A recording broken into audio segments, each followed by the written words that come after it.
Hi， 大家好，我名係 James， 歡迎收睇美國仔 Talk Show。今年開始咧，我會做一個 talk show 咧俾大家睇嘅。所以第一個 talk show 我想做咧係講關於愛情。諗下啦，家喺新時代，個人都想講關於愛情故事㗎啦，個人都好想講關於情情插插啊，點可以談戀愛啊，點或者睇到對方人暗戀你個方式。所以家下咧我就俾大家知道點樣為睇得出一個女子真的愛你。家下一齊研究啦 ，shall we？ 如果個女子咁樣望實你咧，我望你咧唔眨眼話是望住你，但係有時咧掂下你摸下你嘅。譬如咁樣啊，好似有啲女子咧就會咁樣做法，就係、有時你頭髮黐住嘢喎，或者你口唇黐住，我用紙巾幫佢抹咗佢啊。我或者有時咧你件衫黐住少少嘢咋，佢真係都要摸下你㗎。係咧有時用神神化化奇奇怪怪嘅方式㗎，有時篤下你添，有時用手心咁樣頂下你添㗎。所以實咧你要留意下嗰個方式。如果個咁樣方式咧，即係意思阿靚仔你有行㗎啦。而點樣睇得出為一個女子真係中意你咧？你試下約佢個時間見面。阿小姐啊，你呢個禮拜星期六你得唔得閒啊？我想約你出嚟食下嘢啊，或者即係陪你去下咩節目咁樣嘅。如果個女子即刻陪你講可以啊，冇問題啊。或者如果個女子話唔好意思，嗰日我唔得閒，但係我可以約你下個禮拜，因為另外下個禮拜咧我冇咩嘢做，不如約嗰個時間好唔好啊？即係意思個女子咧，就算一推咗你，就臨最尾約翻你嘅，咁就話仲有行啦，係咪？但如果調翻轉個女子就話唔好意思啊，嗰日我唔得閒，因為我好忙，下次先啦。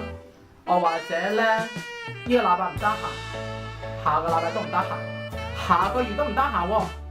咁係咪即係俾暗示俾你知？唔好意思啊，先生，你問我杯茶。所以其實咧，如果有個方式咧，就係如果你真係想睇得出個女子係咪中意你咧，就用咁嘅方式啦。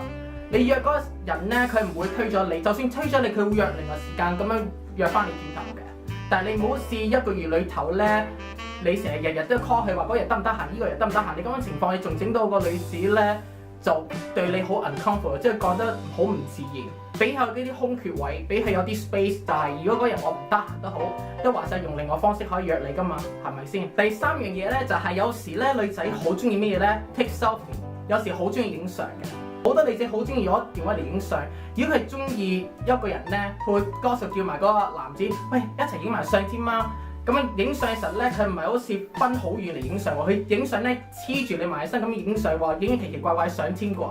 咁有時咧佢影咗相，第一咧有可能要放網頁，但係多數佢 show 俾朋友睇嘅，就話呢個男子可唔可以啊？我或者有時同埋啲朋友一齊影相嘅時候咧，你企到嗰邊咧，佢會專登企到你隔離添嘅。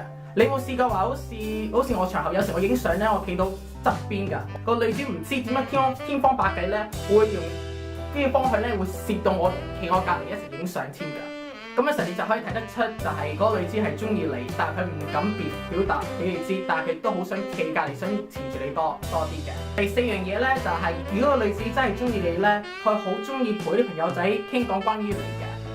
所以好似譬如你行到面前 say hello， 同埋啲朋友仔 say hello， 你睇下個佢哋動作會點樣？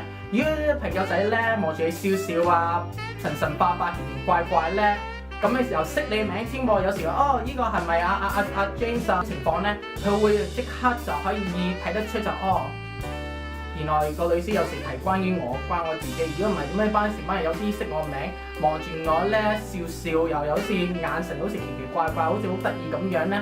第五個方式就係、如果你有個電話，有啲相片或者 video 啊，或者你有啲本簿咧，你想 show 俾個對方人睇咧，加埋你想睇得出睇個女仔係咪真係喜歡你咧，你睇俾佢睇嘅時候咧，直線挨住你㗎，挨住咁樣睇住你嗰個戲片啊，或者嗰個電話或者本簿咧，係睇住你最唔係咁簡單添喎，佢睇就唔係咁簡單，佢個頭咧個塊面成個挨住你個膊頭咁樣睇住添啊，即係同你好親切咁樣。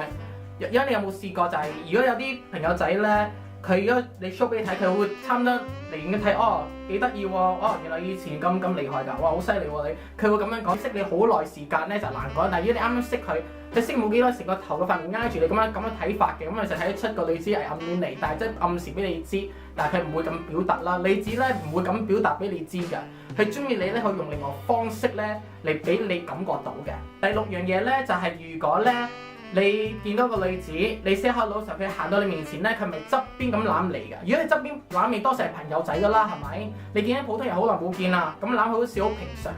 但係如果你見到個女子或者個男子你喜歡嘅，佢行到你面前，收啲門就喺你面前咁樣攬啊，佢攬住你嘅時候咧，唔係即刻彈開，佢攬住你咧，佢仲攬實你就嚟差唔多5秒時候咧以上咧，佢先放開你嘅。即係我以前有試過，好似如果有個女子，即係中意我嘅時候咧，我攬住佢咧，最搞笑時候咧，我攬起成間啫，我想放開，好難放開手，好似佢攬成好似用個漿糊咁黐實嘅喎，佢唔放開到，差唔多就嚟4秒5秒嘅時候咧，佢先放開。話 James 啊，哇好耐冇見啊，佢冇講會掛住你，話好耐冇見啊，哦係啊，我都好耐冇見過你啫，咁樣攬實，差唔多梗啊，好難可以縮得開啦，咁嘅意思個女子。其實見到你仲好開心添。第7樣嘢咧就係、是、有時如果女子整咩嘢食㗎，或者買咩嘢食都可以問你嗰份㗎。其實呢啲場合真係好少見，係多時調翻轉係男子會咁做。就算整咗咩嘢食，或者買咗咩樣嘢都好咧，佢都會陪你一齊分㗎，係咪啊？但係如果咧佢有時佢唔識整嘢食㗎，或者買啲嘢咁方便咧，陪你一齊分享咧，咁話晒都。差唔多陪你想親切，加埋想用呢個方式咧陪你傾多啲偈，想研究你多啲。佢會買張韓聯卡啊，或者哈爾地嗰啲普通呢啲卡，即出邊咧買啲幾毫子啊，1蚊2蚊左右嗰啲卡咧嚟送俾你嘅。第8樣嘢咧，我成日見到啲朋友仔咧成日同我講就話：喂阿 James 啊，其實咧如果我 call 一個女子或者 send 電話上俾個女子咧，佢回覆你即刻回覆你，咁即係咩意思咧？或者佢係咪一個份人，即係做事好認真啦？或者佢想表達俾你知就係咧，佢中意你咧，佢唔會拖好耐時間先回覆你嘅。你一打電話俾佢嘅時候咧，佢即刻覆，或者你 send 個 message 俾佢都好咧，佢唔夠10分鐘去回覆俾你嘅。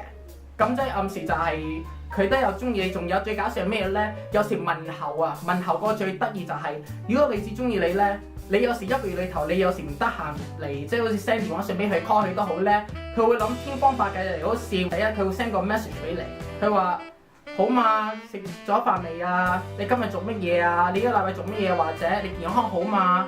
佢會用呢啲方式嚟問候你嘅。諗下啦，一個普通人，你會唔會問到話你食咗飯未？你今日做乜嘢？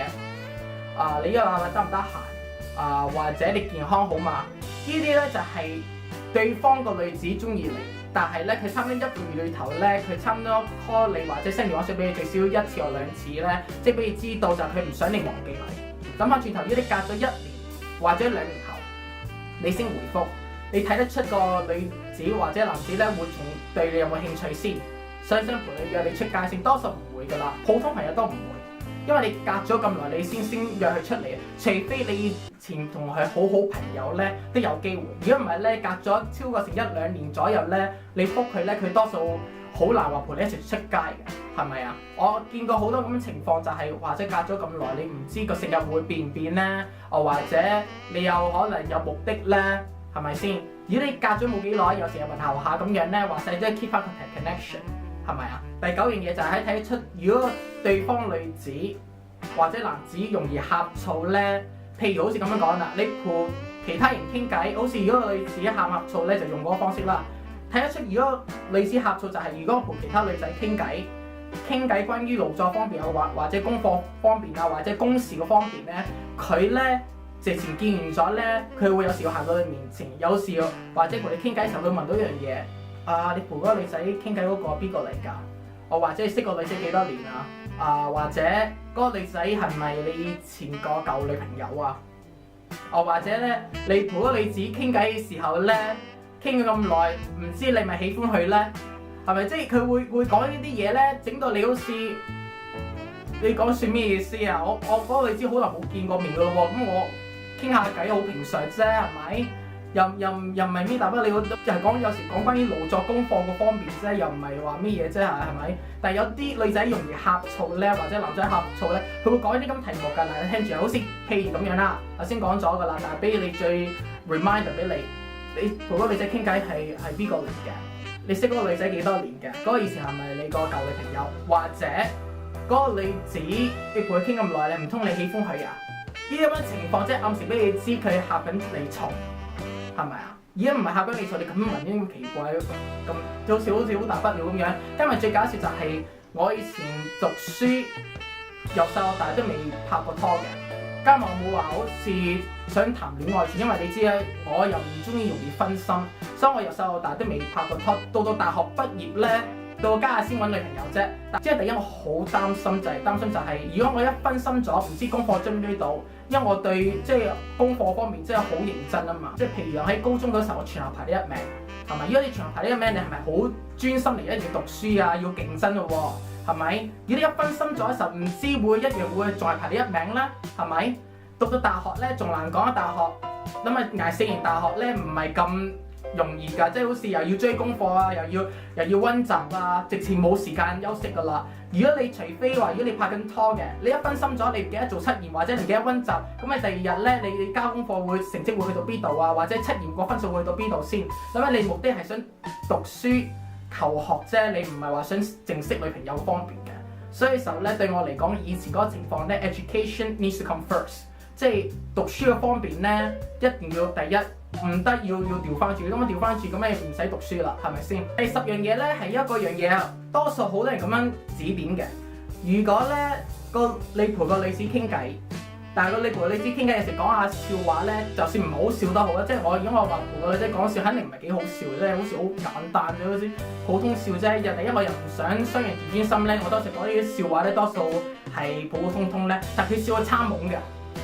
She laughed every time when you joke a little stuff that is not even relevant or that important, because she wants to know that she also likes you even more. 第11樣嘢咧，就係如果你睇得出個女子係咪真係中意你或者暗戀你咧，有時佢會睇你做乜嘢或者你睇咩戲，佢會用方法嚟同你分享嗰個嘢嘅。好似如果我好中意睇 TVB 嗰啲廣東劇目嘅，我 TVB 咩台嘅。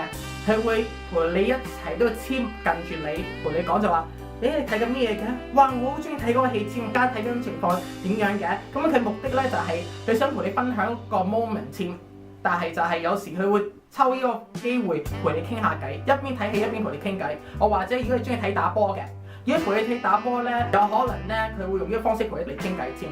記住，係陪你研究嗰啲樣嘢，我睇嗰樣嘢，佢都想抽個機會陪你傾偈添。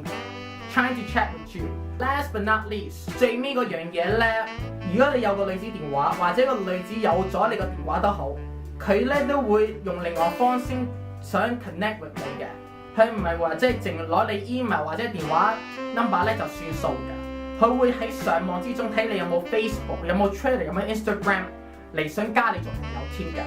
因為佢個目的係想了解你多啲。我或者咧，如果佢用嗰個方式電話溝通你唔到 email 你又唔覆咧，佢會用另外 connection 嚟同你聯絡或者想同你傾偈。